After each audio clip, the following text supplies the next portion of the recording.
Hello students, এখন যে গল্পটি আলোচনা করব সেই গল্পটির নাম the man wish to be perfect, written by Lal Behari Dey. He was born on 18th December 1824 at a village named Sonar Polashi in near Bardhaman.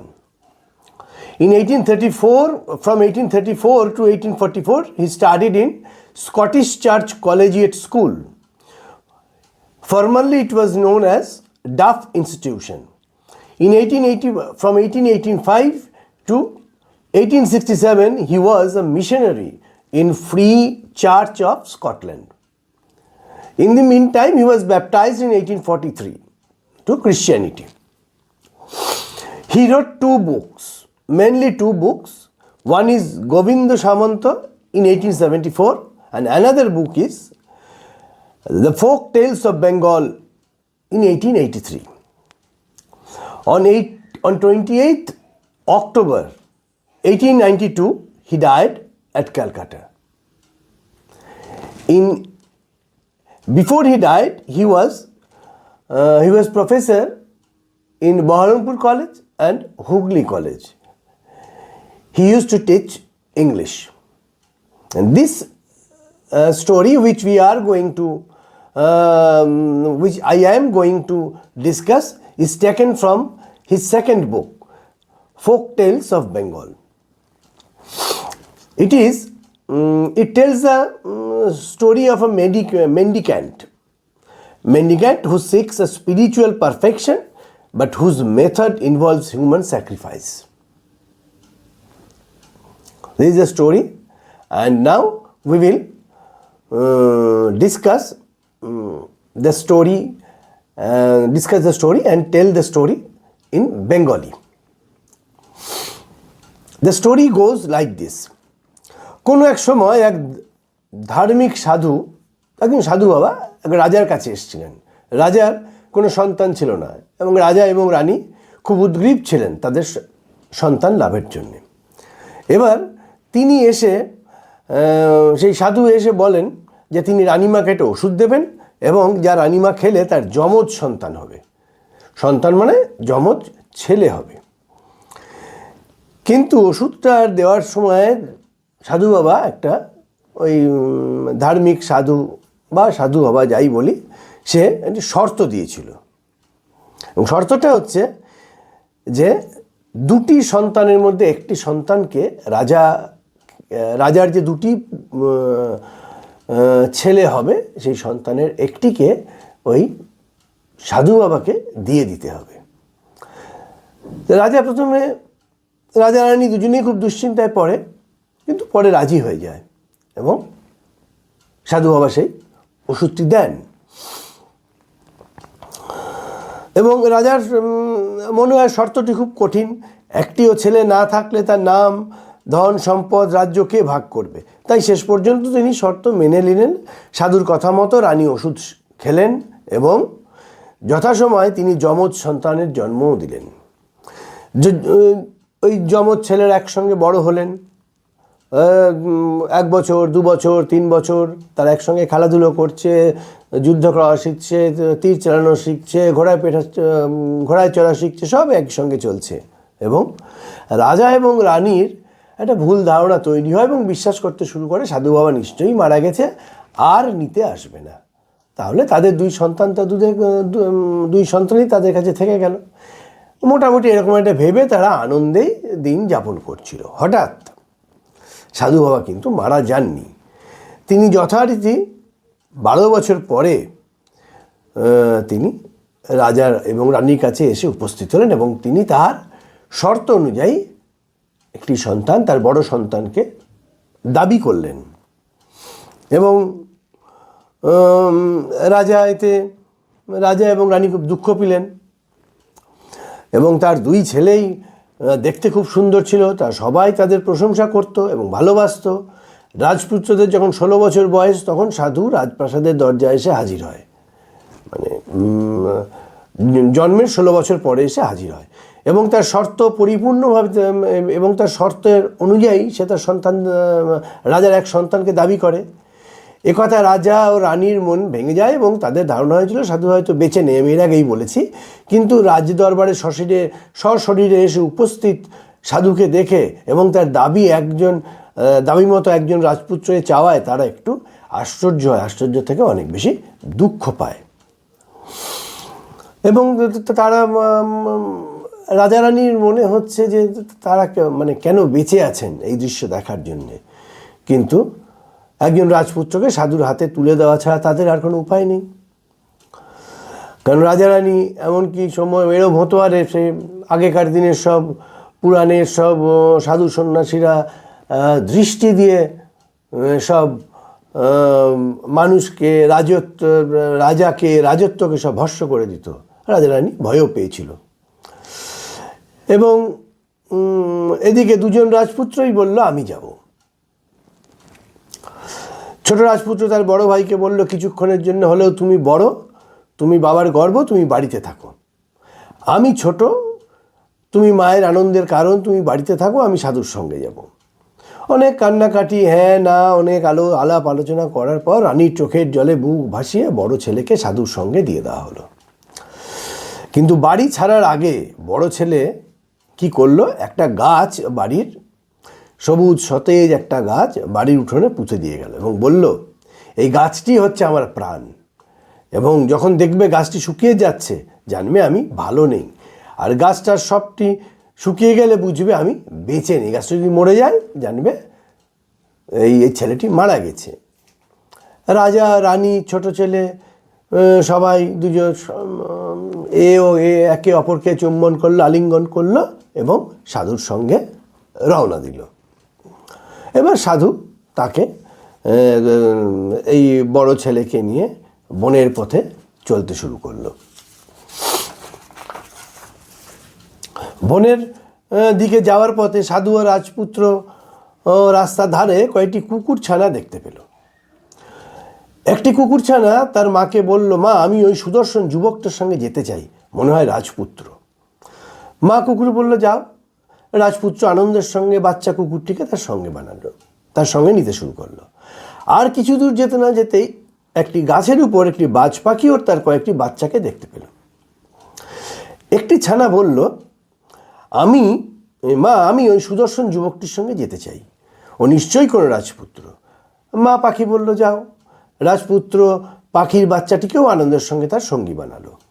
এইভাবে সাধু, রাজপুত্র, কুকুরছানা একটা ছোট্ট বাজ পাখি তাদের যাত্রায় পুনরায় আরম্ভ করলো এবং অবশেষে তারা মানুষ যেখানে থাকে সেখান থেকে অনেক দূরে জঙ্গলের গভীরে প্রবেশ করলো এবং একটা জীর্ণ কুটিরের কাছে এসে থামলো। এইটা ছিল সাধুর বাসস্থল। সাধু রাজপুত্রকে বলল, তুমি আমার সাথে এই কুটিরে থাকবে, তোমার কাজ হবে আমার পূজার, সাধু যে পূজা আচ্চা করে সেই পূজা আচ্চার জন্যে সে ফুল ফল সব তুলে আনা। উত্তর দিক ছাড়া সব দিকে তুমি ঘুরে বেড়াতে পারবে। সাধু কিন্তু ওকে সচেতন করে দেয়, যদি উত্তর দিকে যাও তোমার বিপদ হবে।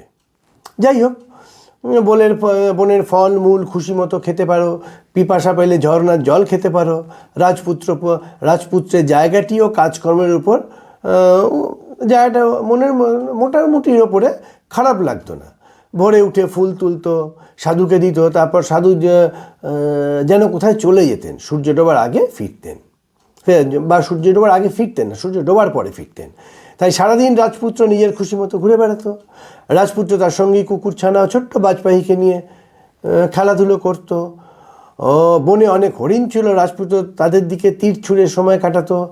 একদিন রাজপুত্র যেই একটি হরিণকে তীর বুদ্ধ করলো, সে যখন তীর ছুটছিল একটা হরিণের গায়ে তীর লেগে যায় এবং আহত হরিণটি উত্তর দিকে ছুটে গেল, যেদিকে সাধুটি রাজাকে যেতে বারণ করেছিল রাজপুত্রকে।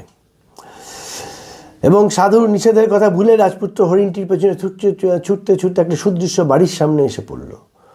কিন্তু কিভাবে গিয়ে সে হরিণকে আর দেখতে পেল না, তার বদলে সে একজন অপরূপ সুন্দরী মহিলাকে পাশার ছকের সামনে বসে, পাশা এক ধরনের খেলা ছিল, সে ওই পাশার ছক এর সামনে বসে আছে এক অপরূপ সুন্দরী মহিলা।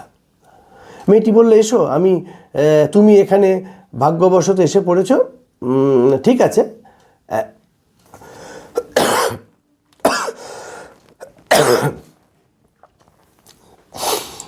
মহিলা বলল, তুমি ভাগ্যবশত এখানে এসে পড়েছ, এসো আমরা একদম পাশা খেলি।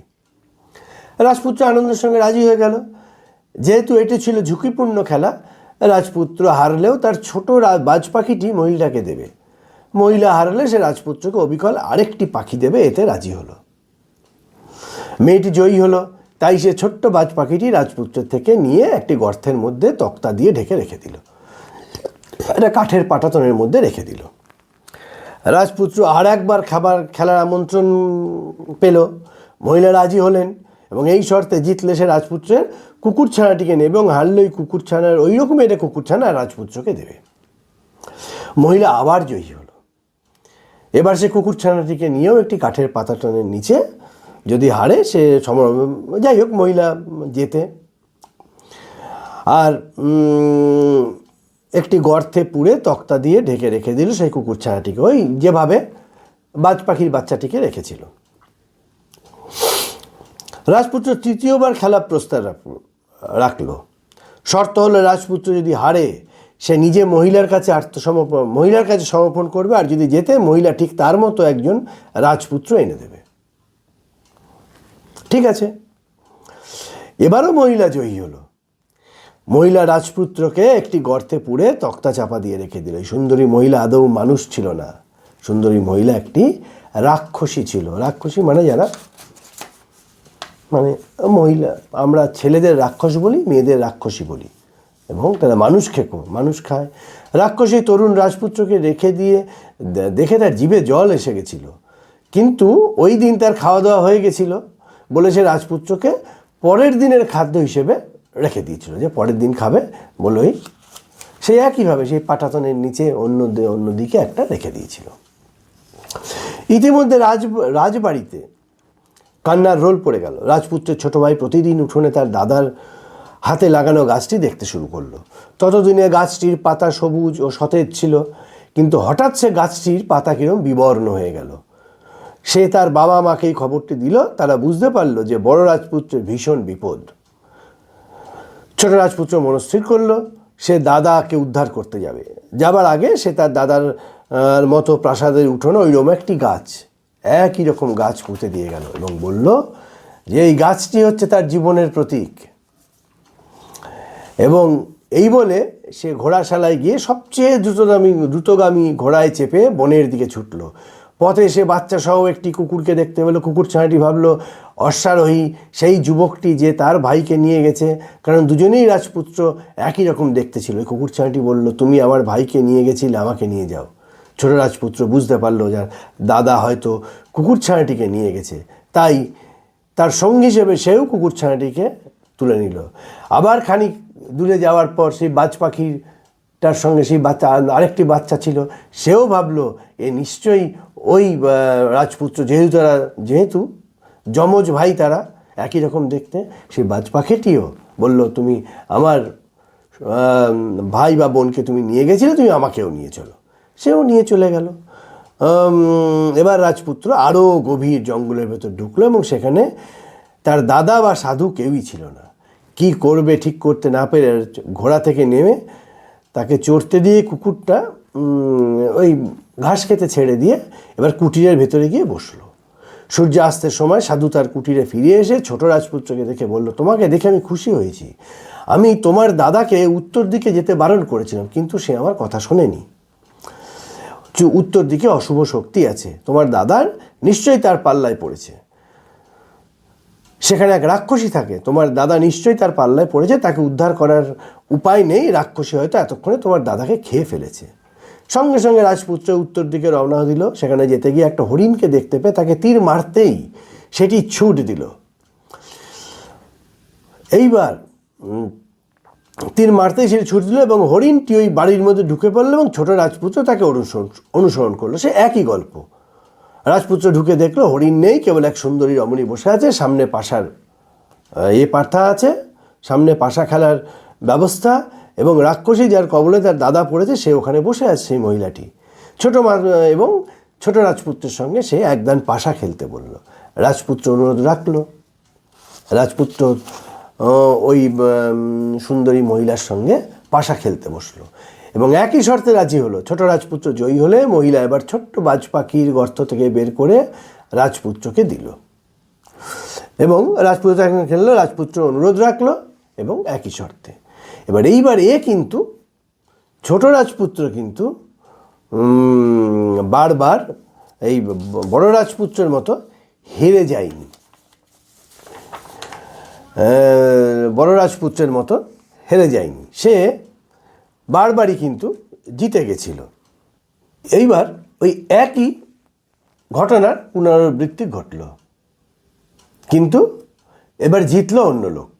ওই রাক্ষসী পরপর দুবার হারলো এবং সে ওই বাজ পাখি এবং ওই কুকুরছানা দুটি ওই তক্তাপোষের ওই কাঠের পাটাতনের নিচ থেকে বার করে ওকে দিয়ে দিল এবং এই কুকুরছানা এবং বাজ পাখির বাচ্চাটি তার ভাই বোনকে খুঁজে পেয়ে তারা খুব খুশি হলো। এবার তৃতীয়বার খেলতেও রাজপুত্র জয়ী হলো। তৃতীয়বার খেলা হলো, তাতেও রাজপুত্র জয়ী হলো। এবার মহিলা নানা আপত্তি দেখাতে লাগলো, এই বলে যে রাজপুত্রের মতো আরেকটি যুবক পাওয়া অসম্ভব। সে তার ভাইকে ফিরিয়ে যেতে রাজি নয়, কিন্তু শেষ পর্যন্ত রাজপুত্র শর্ত পূরণ করার চাপে রাক্ষসী রাজপুত্রের দাদাকে বের করে আনলো।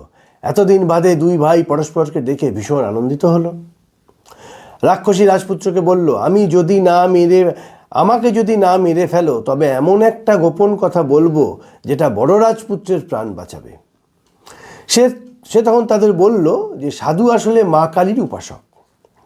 তার মন্দির খুব একটা দূরে নয়। তিনি এমন একটি হিন্দু সম্প্রদায়ের অংশ যার মৃত ব্যক্তিদের আত্মার সঙ্গে যোগাযোগ স্থাপন করে নিখুঁত হওয়ার উপাসনা করে।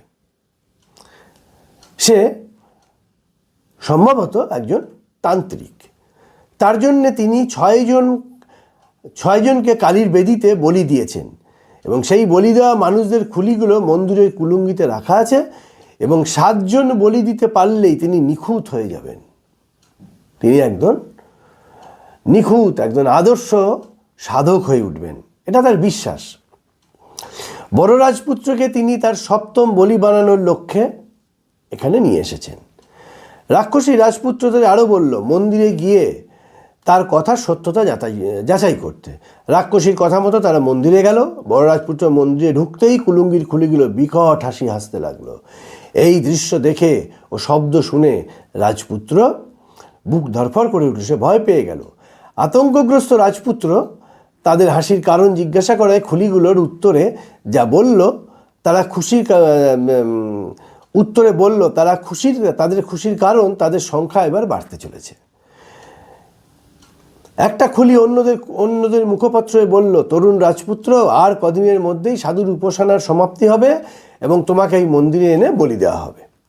তুমি তখন আমাদের সঙ্গী হবে, তবে একটা উপায় আছে যাতে তুমি রক্ষা পাবে, তাহলে আমরাও মুক্তি পাব। উপায়টা বলো, রাজপুত্র জিজ্ঞেস করলো। আমি প্রতিজ্ঞা করছি তোমাদের ভালোর জন্যে আমি যতটা পারি চেষ্টা করব। খুলিটি বলল, যখন সাধু তোমাকে মন্দিরে বলি দেওয়ার জন্য আনবেন, উনি তোমার মা কালীর সামনে সাষ্টাঙ্গে প্রণাম করার জন্য বলবেন এবং তুমি তখন মা কালীকে সাষ্টাঙ্গে প্রণাম করবে এবং সাধু তোমার মুণ্ডচ্ছেদ করবে।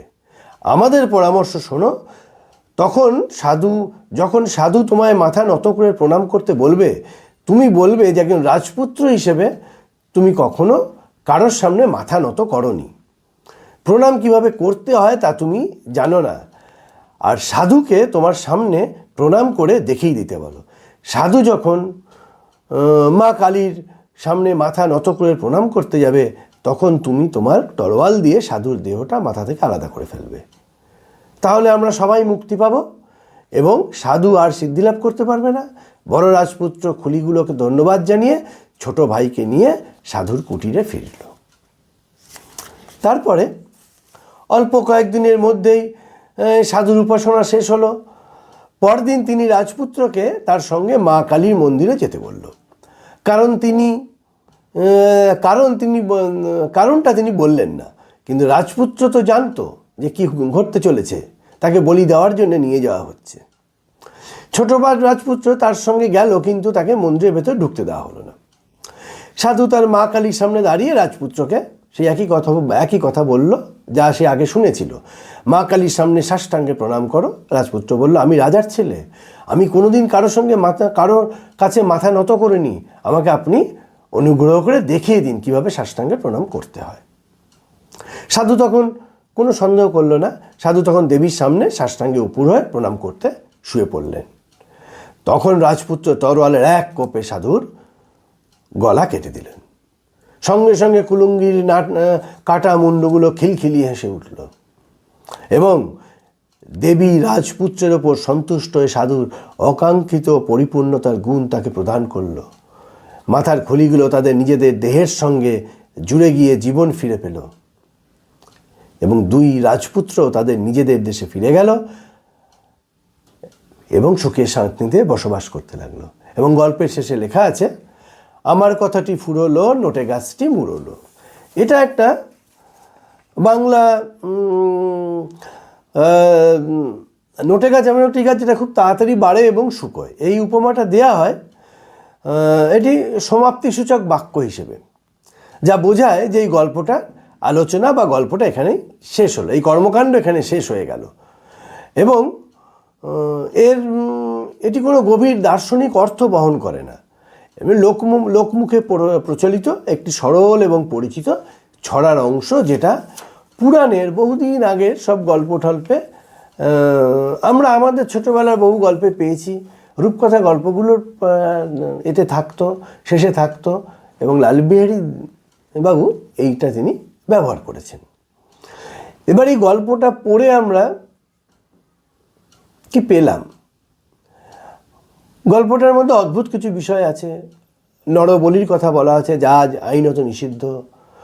এই ধরনের নরবলি দিয়ে আগে নাকি তান্ত্রিকরা তাদের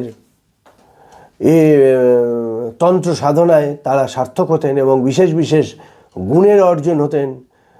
মানুষ বলি দিয়ে কি গুণ অর্জন করা যায় সে সম্বন্ধে আমার বিশেষ কোনো ধারণা নেই, মানে কোনো ধারণাই নেই, কিন্তু এই নিয়ে অনেক গল্প আছে। সত্যি মিথ্যা নিয়েও অনেক সন্দেহ আছে, তবে অনেক ঘটনা আছে যাতে শোনা যায় বা দেখা যায় বা অনেক মানুষের মুখে শোনা যায় যে আগে নাকি এই ধরনের যে তন্ত্র সাধনা তাতে নরবলি দেওয়া হতো এবং এরকম শিশু বলি দেওয়া হতো। তাই এখানে আমরা গল্পটার শেষে আমরা বলতে পারি এটা একটা চাতুরীর গল্প আর কি।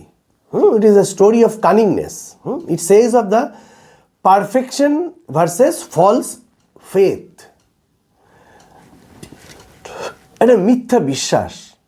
একটা মিথ্যা বিশ্বাস কেন? একটা মিথ্যা বিশ্বাস যে সে 7টা বাচ্চাকে মা কালীর সামনে বলি দিতে পারলে সে নাকি একজন আদর্শ সাধক হয়ে উঠবেন। এটা আমাদের সবারই বিশ্বাস করতে কষ্ট হবে যে মা কালী এরকম কিছুতে খুশি হন, যে তার সন্তানদের বিশেষ করে শিশুদের এরকম বলি দিলে মা কালী তাকে সাধক রূপে বিশেষ বর দান করবেন। যাই হোক, এই গল্পে এর একটা দ্বন্দ্ব পাই, স্যাক্রিফাইস অ্যান্ড সেলফলেসনেস এবং ত্যাগের গল্প।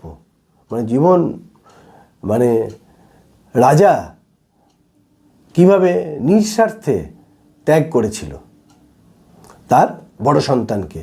তিনি কিন্তু যতটা না ভক্তি তার থেকে ভয় করেছিলেন, কিন্তু করেছিলেন।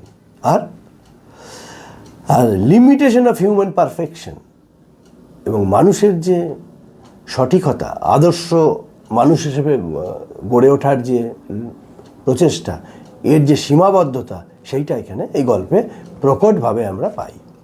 The story emphasizes that human being should aim to be better through efforts. Human being, the story emphasizes that the human being should aim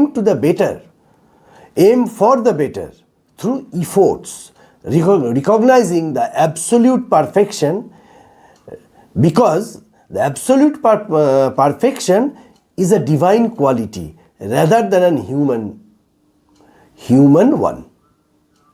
Man cannot be No man cannot be perfect.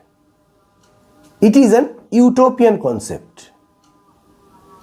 আমরা দোষে গুণে মানুষ, ফলে perfect হওয়া সম্ভব নয়, and there is no divine way